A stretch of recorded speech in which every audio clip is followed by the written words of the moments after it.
Hi, I'm Hilda Gottlieb with Creating the Future, and today I'm going to share with you a brief overview of the Catalytic Thinking framework, a set of practices that brings out the best in people in any situation.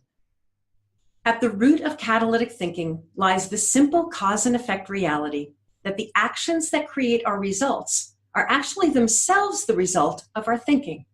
Our assumptions and beliefs cause the actions that will cause our results. If we change our actions without changing our assumptions, we'll continue to get the same results. When we talk about social innovation or business innovation, almost always those innovations are aimed at that middle box, finding new actions to take, which is why after several years, we go looking for the next innovation and the one after that.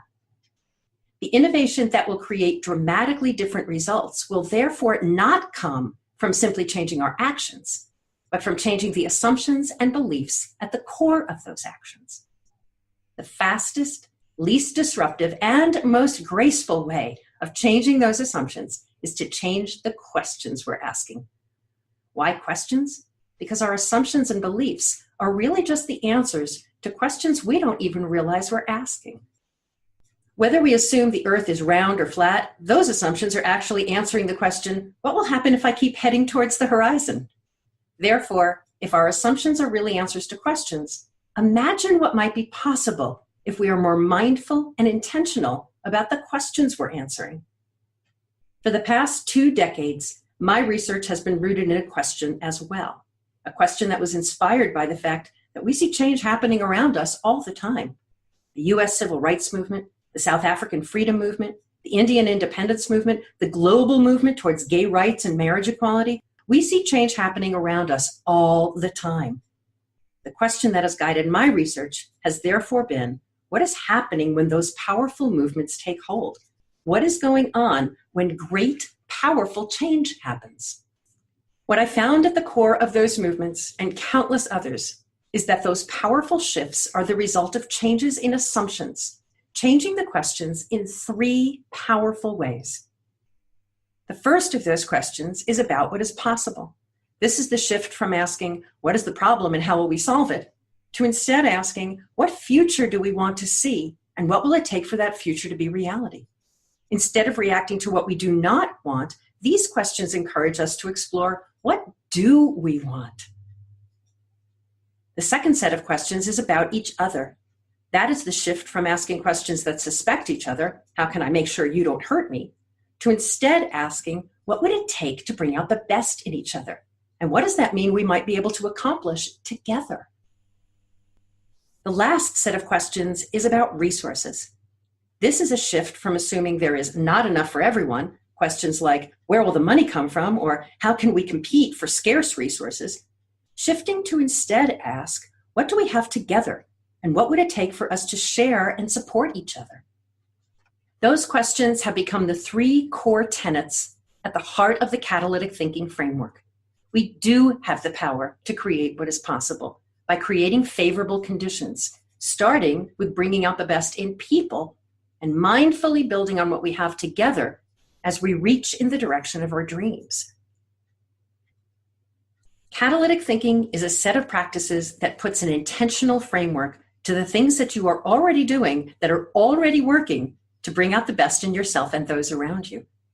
As you learn more about catalytic thinking and begin practicing what you learn, if you find yourself thinking, that's how I tend to approach things, and people often think that's crazy, but it works.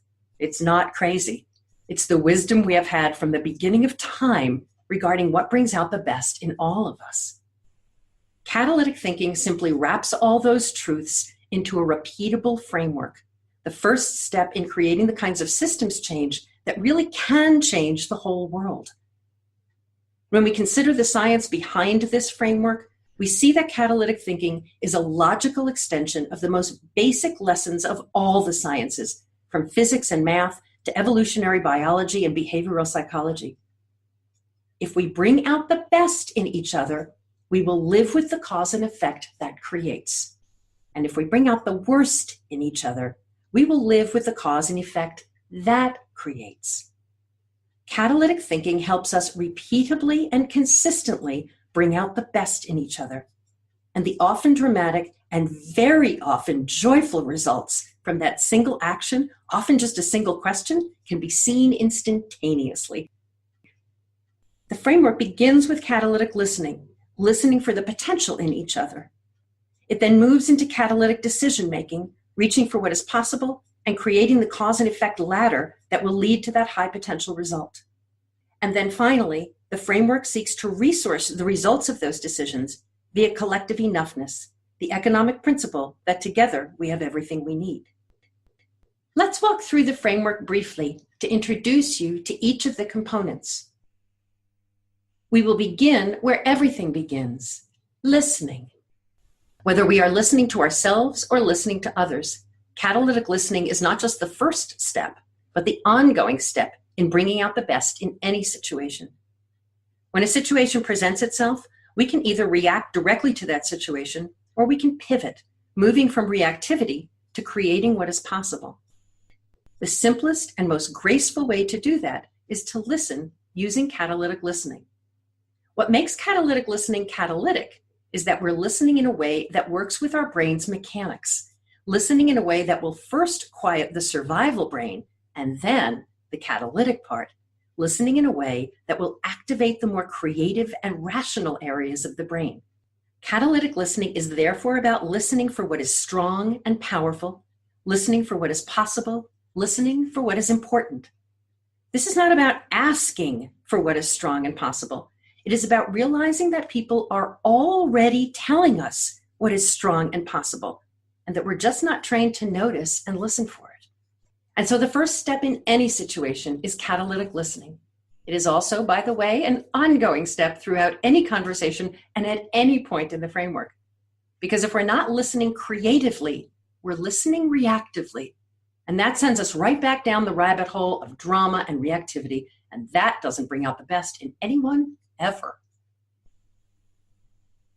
Once we are listening from the perspective of possibility and potential, we can begin to make decisions and plans and strategies about what is possible. Catalytic decision-making is a practice that applies whether you're deciding what your family will do over the weekend or deciding a 10-year course of action for a global initiative. Because when it comes down to it, strategies and plans are just decisions writ large.